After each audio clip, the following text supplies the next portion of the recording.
नमस्कार, मैं हूं दीपाली राणा। आप देख रहे हैं कल का बाजार और आज वीकली ऑप्शंस की एक्सपायरी थी। कल इस हफ्ते का आखिरी कारोबारी सेशन होगा। आज के सेशन की हाइलाइट्स आपको बता देते हैं। वीकली एक्सपायरी के दिन बाजार ऊपरी स्तरों से थोड़ा हल्का होकर बंद हुआ है।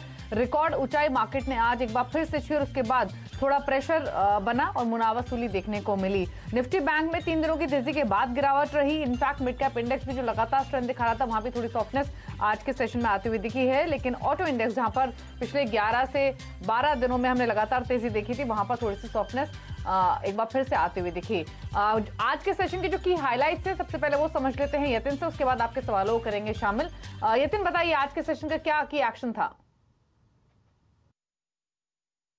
बिल्कुल, और हम लोग तो राह ही देख रहे थे लगभग आज निफ्टी 13,000 के पार चली जाएगी, लेकिन थोड़ी बहुत मुनाफा वसूली और ग्लोबल क्यूज लेते हुए हमने देखा कि मार्केट में थोड़ी बहुत प्रॉफिट टेकिंग थी ऊपरी स्तरों से। और इसका मेन कल्प्रिट, जैसे कि आपने बताया, बैंकिंग स्टॉक्स थे, क्योंकि बैंक निफ्टी में सबसे ज्यादा कमजोरी देखी गई। लगभग 850 पॉइंट की डिक्लाइन हमने निफ्टी बैंक पे देखी। इसके अलावा जो दूसरे शेयर्स गिरे उनमें HDFC Bank, ICICI Bank, Axis Bank, इन सभी लार्ज कैप फ्रंटलाइन बैंक्स का नाम था जो निजी क्षेत्र से थी।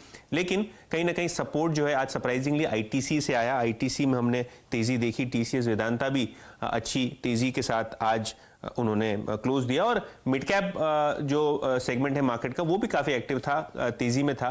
तो बैंक्स को छोड़ के मार्केट में ओवरऑल जो पॉजिटिवनेस थी वो बहुत बेहतरीन थी। लेकिन जैसे कि हमने कहा, 850 पॉइंट निफ्टी बैंक का करेक्शन आज मार्केट को भारी पड़ा। तो ये तो आपने यतिन बड़ी बातें बताई हैं मार्केट्स की, लेकिन सेगमेंट्स बताइए या फिर सेक्टर्स बताइए जहां पर सबसे ज्यादा तेजी या फिर थोड़ी मुनाफा वसूली देखने को मिली। तो देखिए, अगर आप निफ्टी गेनर्स की बात करें तो आईटीसी एक जोकर इन द पैक था, क्योंकि यहां हमने बहुत दिनों बाद तेजी देखी, अच्छी तेजी देखी। लगभग 2% की अच्छे वॉल्यूम्स के साथ हमने यहां अपमूव आते हुए देखा। इसके अलावा पावर ग्रिड, एनटीपीसी, जो सरकारी पावर कंपनीज हैं, वहां हमने अच्छा खासा अपमूव आते हुए देखा। वेदांता में लगभग 3% की हमने तेजी आते हुए देखी। अगर आप लूजर्स की बात करें तो ज्यादा करके यहाँ बैंक्स हमको देखने मिले, चाहे वो एक्सिस बैंक हो, आईसीआईसीआई बैंक हो, यहाँ हमको लगभग 4% का कट आते हुए दिखा। एचडीएफसी और एचडीएफसी बैंक दोनों में लगभग 2% की गिरावट थी। अच्छा, दूसरी जो सरकारी कंपनीज थी वहां भी हमने डिक्लाइन देखा। तो चाहे वो एसबीआई हो, बैंक ऑफ बड़ौदा हो, पीएनबी हो, इन सभी पीएसयू स्टॉक्स में भी काफी अच्छी सेलिंग देखने को मिली। एसबीआई में लगभग 12 रुपए का करेक्शन आया, लगभग 5% नीचे वो शेयर बंद हुआ। लेकिन जैसे कि मैंने पहले बताया, मिड कैप मार्केट काफी एक्टिव था, बहुत ही बेहतरीन तेजी वहां देखने को मिली। तो चाहे वो इंडिया सीमेंट हो, स्पाइस जेट हो, वैरॉक इंजीनियरिंग हो या लेमन ट्री हो, सभी में हमने डबल डिजिट गेन आते हुए देखा। इंडिया सीमेंट में लगभग 13.5% की तेजी, और स्पाइस जेट लगातार हम सीएनबीसी आवाज पे हमारे दर्शकों को अवगत करा रहे हैं फंडामेंटल बेसिस पे, यहां भी हमने लगभग 12% की तेजी देखी। तो ये था आज के मार्केट का पूरा एक्शन और साथ ही आज के मार्केट के आपको संस्थागत निवेशकों के आंकड़े बता देते हैं। एफआईएस की ओर से लगातार हमने खरीदारी देखी है। आज भी अगर पिछले सेशन से कंपेयर करें तो क्वांटम भले कम रहा है, लेकिन बाइंग उनकी ओर से हुई है। कैश मार्केट में भी लगभग 1180 करोड़ की, डीआईएस ने मुनाफा समेटा है 2854 करोड़ का। लेकिन एक स्टॉक जो फोकस में रहेगा कल, उस पर बात करते हैं, वो है रिलायंस इंडस्ट्रीज का। दरअसल रिलायंस रिटेल ने फंड जुटाने की प्रक्रिया पूरी कर ली है। प्रेस रिलीज में कंपनी ने बताया है कि उसने 10.09% हिस्से के लिए 47,265 करोड़ रुपए जुटा लिए हैं और कंपनी को निवेश की रकम मिल गई है और शेयर ट्रांसफर का काम भी पूरा हो गया है। देश के रिटेल सेक्टर में यह सबसे बड़ा निवेश है और निवेश की प्रक्रिया सिर्फ 2 महीने में पूरी कर ली गई है। और रिलायंस रिटेल में निवेश करने वालों में दुनिया के जाने माने इन्वेस्टर्स शामिल हैं, जिसमें Silver Lake Partners, KKR, Mubadala, ADIA, GIC, TPG, General Atlantic और पीआईएफ शामिल है। क्विक अपडेट यतिन से भी ले लेते हैं इस डेवलपमेंट पर। यतिन, यानी अब ये मान के चला जाए, क्योंकि अब तो कंपनी ने प्रेस रिलीज भी जारी कर दी है कि अब जो हिस्सा बिक्री की प्रक्रिया थी, फंड रेजिंग की प्रक्रिया थी रिलायंस रिटेल में, वो पूरी हो चुकी है और इनफैक्ट कई बड़े नाम ऑलरेडी एसोसिएट हो चुके हैं। देखिए, तो जो ट्रांजैक्शन का क्लोजर होता है और जो रकम की लेन देन होती है, वो रिलायंस इंडस्ट्रीज ने ओवरऑल कंप्लीट कर ली है।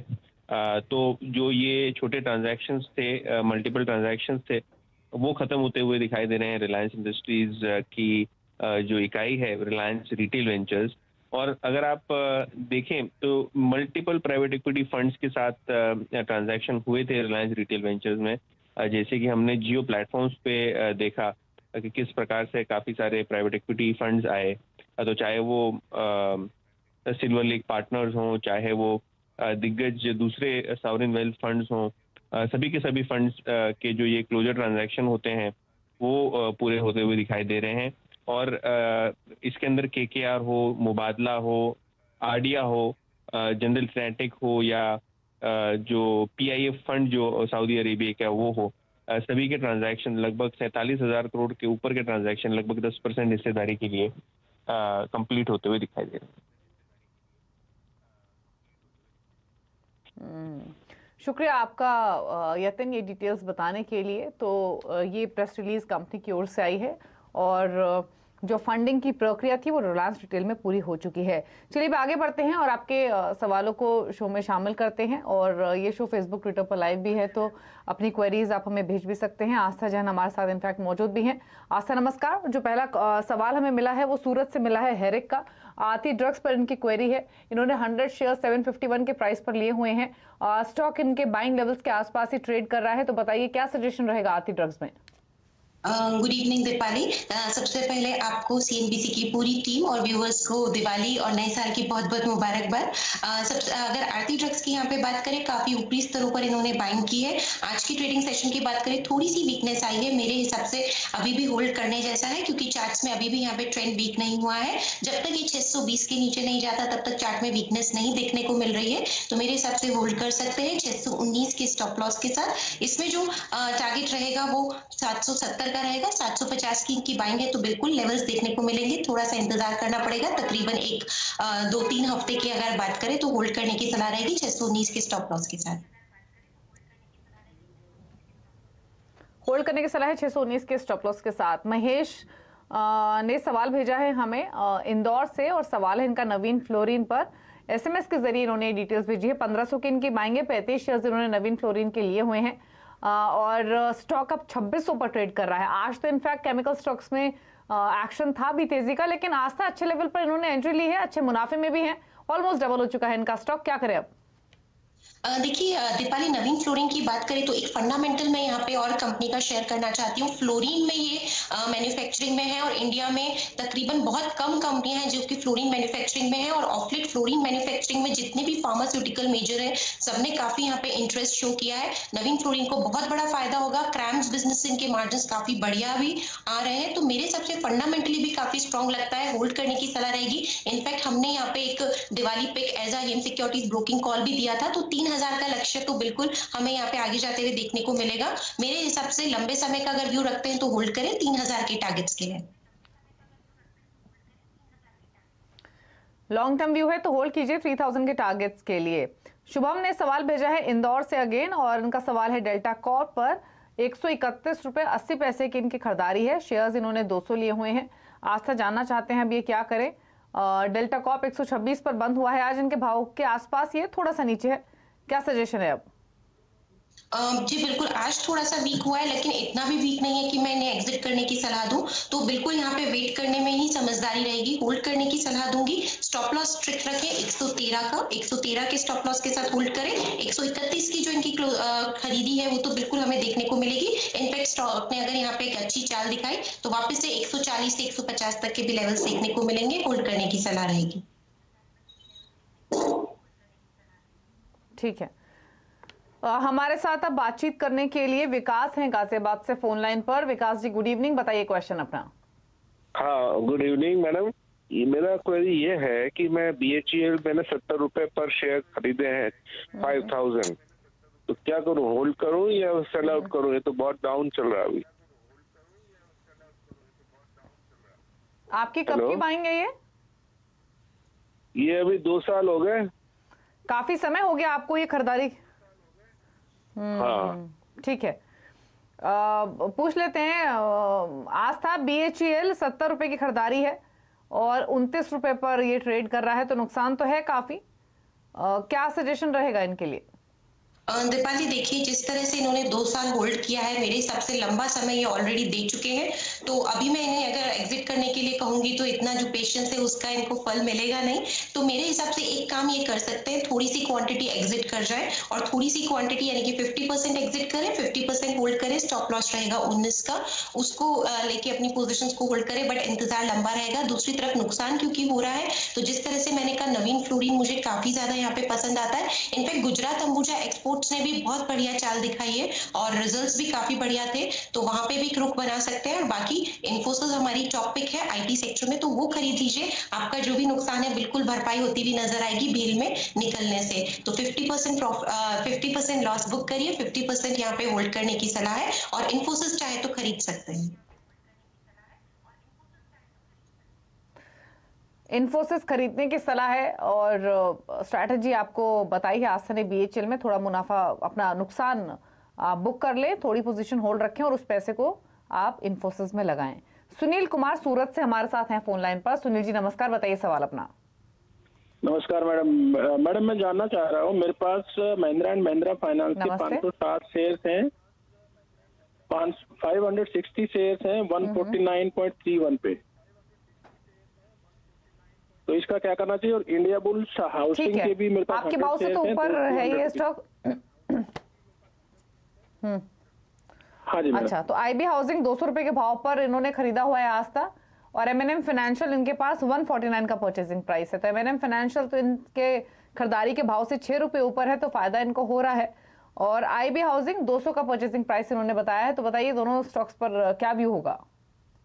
सबसे पहले अगर एमएनएम फाइनेंस की बात करें दीपाली, तो होल्ड करने की सलाह दूंगी। स्ट्रिक्ट स्टॉप लॉस रहेगा 130 का, 130 के स्टॉप लॉस के साथ पोजीशंस को होल्ड करें। वापस से हमें यहाँ पे जो लेवल्स देखने को मिल सकते हैं वो तकरीबन 170 से लेके 190 तक के भी लेवल्स देखने को मिल सकते हैं, तो बिल्कुल इनको होल्ड करने की मैं यहाँ पे सलाह दूंगी। दूसरी तरफ इनका सवाल इंडिया बुल हाउसिंग फाइनेंस में भी था। इंडिया बुल हाउसिंग फाइनेंस की बात करें दीपाली, तो जिस तरह से चार्ट्स की यहाँ पे पोजीशन बनी हुई है, मेरे हिसाब से इंडिया बुल हाउसिंग फाइनेंस को भी होल्ड करना चाहिए। ऑल्दो आज की ट्रेडिंग सेशन में थोड़ी सी हमने यहाँ पे एक मुनाफा वसूली देखी थी, थोड़ी सी गिरावट भी आई थी, बट मेरे हिसाब से एक स्टॉप लॉस लगा के होल्ड करेंगे तो बिल्कुल यहाँ पे मुनाफे में रहेंगे। स्टॉप लॉस यहाँ पे रहेगा तकरीबन 150 के आसपास का। सो 150 149 के स्टॉप लॉस के साथ आईबी हाउसिंग फाइनेंस को भी होल्ड करिए। वापस से अगर तेजी बनी तो स्टॉक ऊपर में हमको 200 तक के स्तर दिखा सकता है। इनफैक्ट 220 230 तक भी ये आने वाले दिनों में दिखा सकता है। ठीक है, आयुष हैं हमारे साथ अब इंदौर से बातचीत करने के लिए। आयुष जी नमस्कार, बताइए सवाल अपना। नमस्ते मैम। मैम मैं ये कहता हूँ डॉक्टर रेड्डी के मैंने शेयर ले रखे हैं, 100 शेयर हैं 5400 के लेवल पे, तो उसको होल्ड करें कि क्या करें? डॉक्टर रेड्डीज पर पूछ लेते हैं। आस्था, क्या सजेशन आपका रहेगा? मूवर तो रहा है ये स्टॉक और अभी भी देखिए आप 4700 के आसपास ट्रेड कर रहा है। कुछ फार्मा स्टॉक्स में तो हमने प्रॉफिट बुकिंग देखी भी है, लेकिन डॉक्टर रेड्डीज में वैसा कोई एक्शन नहीं रहा। बने रहे अपनी इस पोजीशन में क्योंकि क्वांटिटी 100 शेयर्स के इनके पास। मेरे हिसाब से डॉक्टर रेड्डीज की बात करें दीपाली, तो जो सितंबर में एक बहुत बड़ा यहाँ पे ट्रेंड साइडवेज का ट्रेंड बन चुका था, क्योंकि सितंबर में हमने बड़ा मोमेंटम देखा था 4300 से लेके 54,500 के बीच में। तो अभी ये साइडवेज मोमेंटम में अभी भी अटका हुआ है। मेरे हिसाब से बिल्कुल यहाँ पे बने रहना चाहिए क्योंकि फंडामेंटली स्ट्रॉन्ग काउंटर है, बट एक स्टॉप लॉस हमेशा हेल्पफुल रहता है। 4300 का स्टॉप लॉस लगाइए, पोजीशंस को होल्ड करिए। बिल्कुल यहाँ पे जो इनके भाव है इनको देखने को मिलेंगे। इनफैक्ट ऊपर में 5500 से लेके हमें 5800 तक के भी लेवल्स आने वाले समय में देखने को मिल सकते हैं। समय सीमा इन्हें 1-2 महीना तो एटलीस्ट रखनी पड़ेगी। ठीक है, 1-2 महीने के नजरिए से होल्ड कीजिए डॉक्टर रेड्डीज को, यही सजेशन है। एक ब्रेक के लिए भी रुक रहे हैं, यहाँ पर लौटेंगे तो कुछ और सवालों को करेंगे शामिल। आस्था जैन हमारे साथ बनी हुई हैं, जल्द वापस आते हैं।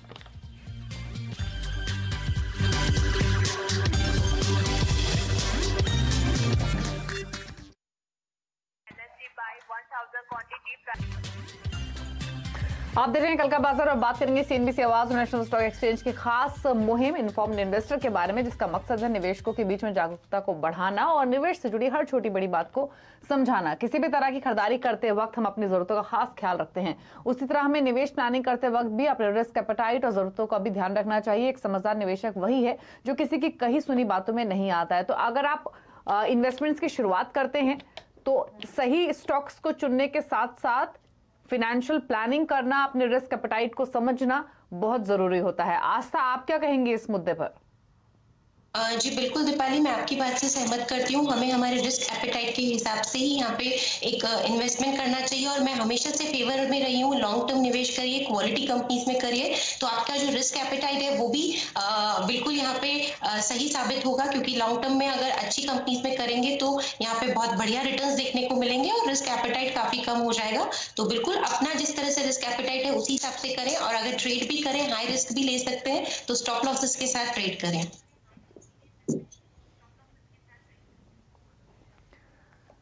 ठीक है, चलिए कुछ और क्वेरीज को करते हैं शामिल। सीपी राणा है हमारे साथ अहमदाबाद से।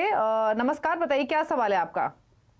सर मैडम, सवाल ये मेरा ये है कि मैंने करीबन 4-5 साल पहले 173 पे 400 IDFC लिया था। हाँ हेलो हेलो। हाँ जी, सुन रही हूँ, बताइए। हाँ, तो अब मुझे क्या करना IDFC चाहिए आपने मैडम? 173 पर खरीदा है? हाँ, 173 पे 400 शेयर लिया था। ठीक है, पूछ लेते हैं। आस्था, बताइए क्या सजेशन रहेगा? IDFC पुरानी खरीद है, नुकसान भी काफी है क्योंकि 173 की इनकी पोजीशन है, 32 पर ये ट्रेड कर रहा है, 140 रुपए के आसपास का इनको नुकसान। और अब क्या सजेशन इनके लिए रहेगा? जैसा कि दीपाली पिछले जो कॉलर्स थे जिन्होंने भीड़ में यहाँ पे काफी लंबा समय का इंतजार किया था, तो वही इनके साथ भी है। सलाह रहेगी कि क्योंकि इतना लंबा इंतजार किया है तो एग्जिट करने में बड़ा नुकसान रहेगा। दो ही ऑप्शंस यहाँ पे रहते हैं कि थोड़ा सा नुकसान बुक करें, थोड़ी सी पोजीशंस को होल्ड करें। जो 50% ये होल्ड भी कर रहे हैं उसमें भी ध्यान रखें, थोड़ा सा एक स्टॉप लॉस बढ़ा कर दें, 23 रुपए के आसपास का स्टॉप लॉस रखें और 50% पोजीशंस को यहाँ पे होल्ड करिए। और जो 50% पोजीशन है उसमें से एग्जिट करने की सलाह रहेगी। जिस तरह से इन्फोसिस अच्छा लगता है, इनफैक्ट नवीन फ्लोरिन भी मुझे काफी ज्यादा पसंद आता है। केमिकल स्टॉक की बात करें, सीमेंट सेक्टर में अल्ट्राटेक काफी पसंद आता है। कहीं पे भी रुक बनेंगे, नुकसान की भरपाई होते हुए नजर आएगी। ठीक है, पुणे से मनीष ने एक SMS के जरिए सवाल भेजा है। बजाज फाइनेंस पर 2260 की इनकी खरीदारी है, 15 शेयर्स है, अच्छे लेवल पर आज से इन्होंने एंट्री ली है और इनका इन्वेस्टमेंट ऑलमोस्ट डबल से ज्यादा बढ़ चुका है। प्रॉफिट्स ले लें या फिर होल्ड रखें? 1/4 ऑफ प्रॉफिट जरूर बुक करिए, क्योंकि इतना बढ़िया यहाँ पे प्रॉफिट होता है। और बजाज फाइनेंस की बात करें तो कंपनी पूना की ही है, बहुत बढ़िया कंपनी है, अपने आप में लीडर है। NBFC सेक्टर की बात करें और जिस तरह से दीपाली मैनेजमेंट ने बहुत यहाँ पे कंजर्वेटिव रखा है अपने आप को, और जो यहाँ पे नतीजे पेश किए थे उसमें भी काफी कंजर्वेटिव साउंड कर रहे थे। मेरे हिसाब से February March ऑनवर्ड्स ये वापस से नॉर्मल बैक टू बिजनेस होंगे, तो और भी ज्यादा हमें तेजी देखने को मिलेगी। बट 1/4 ऑफ द पोजिशन में प्रॉफिट बुक करिए, 3/4 को बिल्कुल ये होल्ड कर सकते हैं। 2200 की यहाँ पे खरीद है, तो स्टॉप लॉस चाहे तो ये तकरीबन 3800 का भी लगाएंगे तो भी नुकसान नहीं होगा। तो 3/4 ऑफ पोजीशन को होल्ड करिए 3800 के स्टॉप लॉस के साथ। होल्ड करने की सलाह है, अपनी इस पोजीशन में आप बने रहिए। चलिए फिलहाल इतने सवाल करेंगे शो में शामिल। कोई डिस्क्लोजर आस्था आपकी ओर से? दीपाली, आज जो भी स्टॉक्स हमने डिस्कस किए हैं उसमें से कुछ जो हमारा PMS है, हेम PMS, उसमें भी हमारी होल्डिंग में है, और मेरी कोई भी पर्सनल पोजीशन किसी में नहीं है। और धन्यवाद मुझे शो पे बुलाने के लिए। शुक्रिया आपका इस शो का हिस्सा बनने के लिए और सभी क्वेरीज को आंसर करने के लिए। तो इसी के साथ कल का बाजार में तो इतना ही। नई खबरों पर लगातार अपडेट के लिए CNBC आवाज से जुड़े रहिए, ट्विटर, फेसबुक और यूट्यूब के जरिए। नमस्कार।